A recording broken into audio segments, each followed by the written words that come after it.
നമസ്കാരം. മലയാളി വാർത്തയിലേക്ക് സ്വാഗതം. വീണ്ടും ലോക കേരള സഭയുമായി സർക്കാർ രംഗത്ത് വന്നിരിക്കുകയാണ്. ഇപ്പോൾ ഈ വിഷയത്തെ വീണ്ടും ലോക കേരള സഭ നടത്താൻ തുനിയുന്ന സർക്കാരിനെതിരെ വിമർശനവുമായി സാമൂഹ്യ നിരീക്ഷകൻ രാജേന്ദ്രൻ പന്തളം. അതായത് എന്തിൻ്റെ ആവശ്യം, എന്തിനാണ് ഇത്തരത്തിലൊരു സംഭവം നടത്തുന്നത് എന്നതടക്കമുള്ള ചോദ്യമാണ് അദ്ദേഹം മുന്നോട്ട് വയ്ക്കുന്നത്. ഈ ഒരു വിഷയത്തിൽ അദ്ദേഹം മലയാളി വാർത്തയോട് പ്രതികരിച്ചിരിക്കുന്നു. പ്രതികരണത്തിലേക്ക്. ഈ മണ്ടത്തരങ്ങളെല്ലാം കാണിച്ചിട്ടും വീണ്ടും തുടങ്ങുകയാണ് ലോക കേരള സഭ. തിരുവനന്തപുരത്ത് തന്നെ നിയമസഭയിൽ കൊണ്ടുവന്നിട്ട് കുറെ പൊങ്ങച്ചന്മാരെയും അല്പന്മാരെയും കൊണ്ടിരുത്തുക, അവരെ സംതൃപ്തിപ്പെടുത്തുക. എനിക്ക് തോന്നുന്നു, ഞാൻ വ്യക്തമായിട്ടും വിശ്വസിക്കുന്നു, എനിക്ക് തെളിവില്ല, പക്ഷെ ഗൾഫ് രാജ്യങ്ങളിലെല്ലാം ഇതിനു മുമ്പ് ഓടിച്ചാടി പിണറായി വിജയൻ നടന്നത് ഈ ഒരു കാര്യത്തിന്. അവരെ വിളിക്കുക, അവരിൽ നിന്ന് ഫണ്ട് സ്വീകരിക്കുക. ഇതിനൊക്കെ വേണ്ടിയിട്ടാണ് ഒരു ഫണ്ട് റൈസറായിട്ട് അവിടെ ഓരോ രാജ്യങ്ങളിൽ മാറി മാറിപ്പോയി അവിടുന്ന് കുറെ പേരെ കൊണ്ടുവന്ന് ഈ പണം ധാരാളം ഉള്ളവരവിടെ എന്നാൽ വേണ്ടത്ര അംഗീകാരം അവർക്ക് കിട്ടുന്നില്ല. എന്നാൽ ഈ നിയമസഭയിൽ കഷ്ടപ്പെട്ട് ജയിച്ചു വരുന്ന ജനപ്രതിനിധികൾ ഇരിക്കുന്ന സീറ്റിൽ അവരെ ഒന്ന് പിടിച്ചിരുത്തിയാൽ വാസ്തവത്തിൽ എന്തൊരു ജനാധിപത്യ വിരുദ്ധതയാണ്. നമ്മൾ ആ നിയമസഭ ഉണ്ടാക്കി വെച്ചിരിക്കുന്നത് 200 കോടി രൂപയോളം ചെലവിലാണ്. അതെന്തിനു വേണ്ടിയാ? ജനങ്ങൾ ജയിപ്പിച്ചു വിടുന്ന ആൾക്കാർക്ക് വന്നിരിക്കാനല്ല, അല്ലാതെ പിണറായി വിജയൻ ക്ഷണിച്ചു കൊണ്ടുവരുന്ന ആൾക്കാർക്ക് ഇരിക്കാനല്ല. നമ്മുടെ പ്രവാസികളെന്ന് പറഞ്ഞാൽ അങ്ങ് അമേരിക്ക മുതൽ ഓസ്ട്രേലിയ വരെ വ്യാപിച്ചു കിടക്കുന്നു. നോക്കൂ, ഇവിടെ ഈ ലോക കേരള സഭ വരുമ്പോൾ ആരെ കാണും? അവിടെ 10 കോടി രൂപ ചെലവിൽ നടത്തുകയാണ്. അവിടെ ഗൾഫ് രാജ്യങ്ങളിൽ നിന്നുള്ള കുറേ പേര് വരും, അല്ലാതെ ഈ 18 മണിക്കൂർ യാത്ര ചെയ്ത് വരുന്നവരൊന്നും അവിടോട്ട് വരില്ല. അപ്പൊ അവരെ ഒന്ന് സൂചിപ്പിക്കുക. ഞാൻ കണ്ടോ, ഞാൻ അവിടെ ഇരുന്നു. എന്നിട്ട് ചിലരൊക്കെ പറയുക, എന്നോട് തന്നെ പറഞ്ഞു, ഞാൻ ലോക കേരള സഭയുടെ ദക്ഷിണേഷ്യൻ പ്രതിനിധിയാണ് പൊങ്ങച്ചമ്പറത്തില്. അതുകൊണ്ട് ആ ഭാഗം മുഴുവൻ ഭരിക്കുന്ന അയാളാണ്. ഇങ്ങനെയുള്ള അല്പന്മാർക്ക് വേണ്ടിയിട്ടുള്ള ഒരു വിഭവമൊരുക്കലാണ് അവിടെ. പിന്നെ നല്ല സദ്യയും കിട്ടും. എന്തിനാണ് ഈ പൊങ്ങച്ചം കാണിക്കുന്നത്?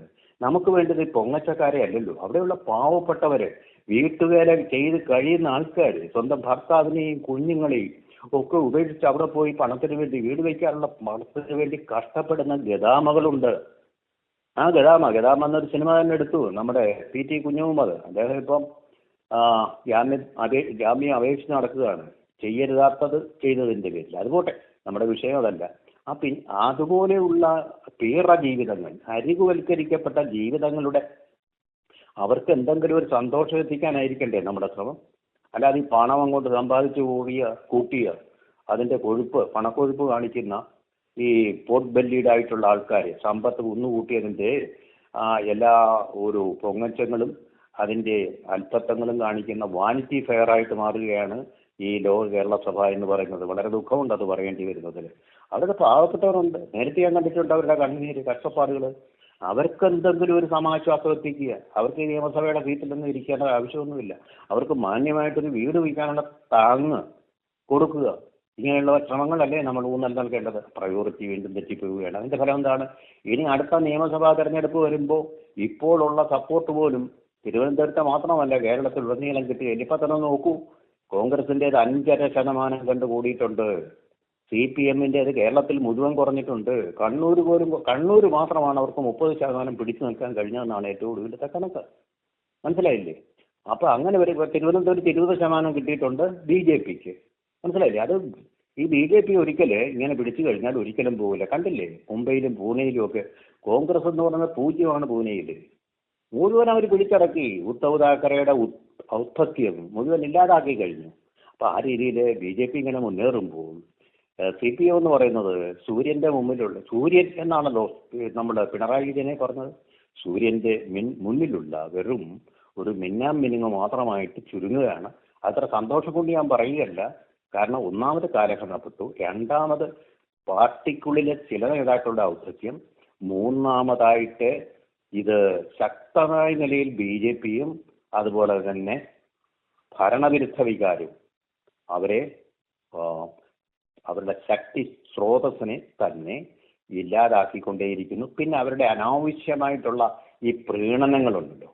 ഒരു അന്യദേശ തൊഴിലാളി മരിച്ചപ്പോഴും അതിലും വർഗീയത കാണാൻ ശ്രമിക്കുന്ന ആ രക്തദാഹം, വർഗീയതയ്ക്ക് വേണ്ടിയുള്ള ആ രക്തദാഹം, അത് വളരെ വളരെ വളരെ വൃത്തികെട്ട ആ രക്തദാഹം.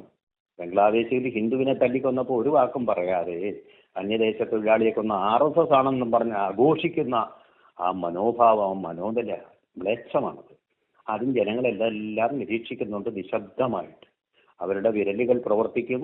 അടുത്ത നിയമസഭാ തെരഞ്ഞെടുപ്പിന്റെ വേളയിൽ അത് പക്ഷേ സംഹാരാത്മകമായിട്ട് വരാം CPM-നെ സംബന്ധിച്ചിടത്തോളം.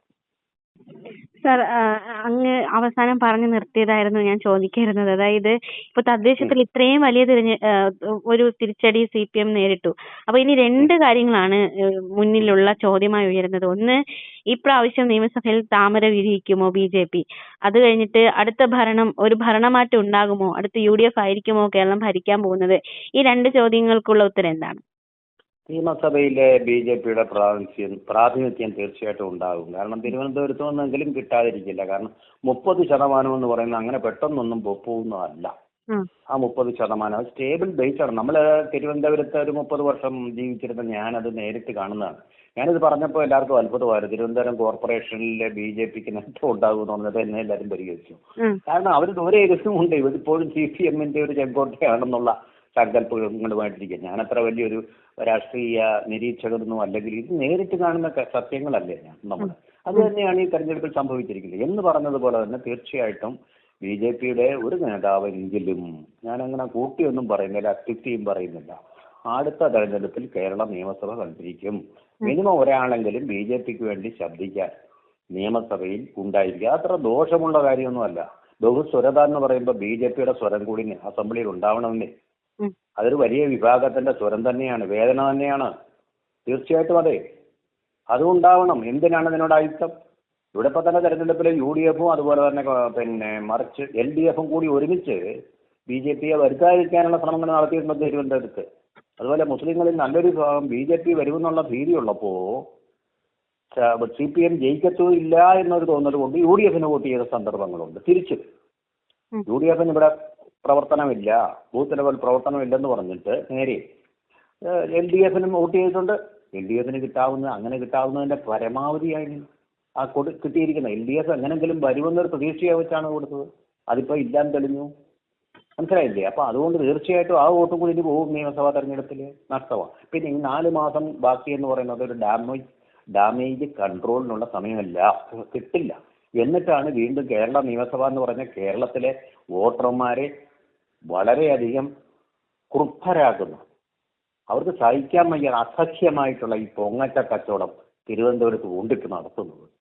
എന്ത് പറ്റി മുഖ്യമന്ത്രിക്ക്? കാര്യങ്ങളൊക്കെ ശരിയായിട്ട് കാണുന്ന ഒരു മുഖ്യമന്ത്രിക്ക് വല്ലാത്ത അദ്ദേഹത്തെ ഈ പൊങ്ങച്ചം ബാധിച്ചു തോന്നുന്നു. 40 വണ്ടികളുടെ അകമ്പടി, അതുപോലെ തന്നെ വേറൊരു നടന്നല്ലോ, വേറൊരെണ്ണം 1 കോടിയുടെ വാഹനത്തിലിരുന്ന ഘോഷയാത്ര. അതെ, 1 കോടിയുടെ വണ്ടിയിലിരുന്നുള്ള ഒരു ഘോഷയാത്ര. എന്താണ് ഇത് സംഭവിക്കുന്നത്? ഒരു ജനകീയനായ ഭരണാധികാരിക്ക് ചേരാത്ത മ്ലേച്ഛമായിട്ടുള്ള കാര്യങ്ങളല്ലേ ഈ നടന്നുകൊണ്ടിരിക്കുന്നത്? ഒരു കമ്മ്യൂണിസ്റ്റ് സംസ്കാരത്തിന് ചേരുന്ന കാര്യങ്ങളാണോ എന്നുള്ള ചിന്ത, ഇത് എന്റെ ചിന്തയല്ല, മറിച്ച് കമ്മ്യൂണിസ്റ്റ് പാർട്ടിയിലാകെയുള്ള ചിന്തിക്കുന്ന ഒരു പാർട്ടിയായിരുന്നു അത്. ആ ചിന്തിക്കുന്ന ആൾക്കാർ കുറെ പേര് ഇപ്പോഴും ഉണ്ട്. അവർ ചിന്തിക്കുന്നുണ്ട് അങ്ങനെ. അത് ഈ കമ്മ്യൂണിസ്റ്റ് പാർട്ടിയോടുള്ള വിരോധം കൊണ്ടല്ല, അവർ ചെയ്തിട്ടുള്ള സേവനങ്ങൾ എല്ലാം ആദരിച്ചുകൊണ്ട് തന്നെയാണ്. അതിനിപ്പോൾ ഉണ്ടായിരിക്കുന്ന ഒരു പരിണതി വളരെയധികം ദുഃഖിച്ചിട്ട് കാര്യമൊന്നുമില്ല. ഇത് കാലഘട്ടത്തിന്റെ ഒരു പോക്കാണ്, പ്രവാസമാണ്. അത് മാത്രമേ പറയാനുള്ളൂ. അത് മാത്രമാണ് ഇപ്പോൾ സംഭവിച്ചുകൊണ്ടിരിക്കുന്നത്. സ്വാഭാവികം മാത്രമാണ്. ഇത് കുറച്ചു കാലത്തേക്കെങ്കിലും സമയം മാറ്റിവെക്കാൻ കഴിയുമായിരുന്നു, നല്ല നേതാക്കന്മാരുണ്ടായിരുന്നെങ്കിൽ. സത്യസന്ധരായിട്ടുള്ള, അഴിമതിയില്ലാത്ത, പൊങ്ങച്ചമില്ലാത്ത, അല്പത്തമില്ലാത്ത നേതൃത്വം അതിനുണ്ടായിരുന്നെങ്കിൽ എന്ന് മാത്രമേ പറയാനുള്ളൂ. പക്ഷെ അത് ആത്യന്തികമായിട്ട് കമ്മ്യൂണിസം അവസാനിക്കുക തന്നെ ചെയ്യും എന്നുള്ള കാര്യത്തിൽ ആർക്കും വേണ്ട. ചരിത്ര ബോധമുള്ളവർക്ക് അത് വ്യക്തമായിട്ട് മനസ്സിലാവും.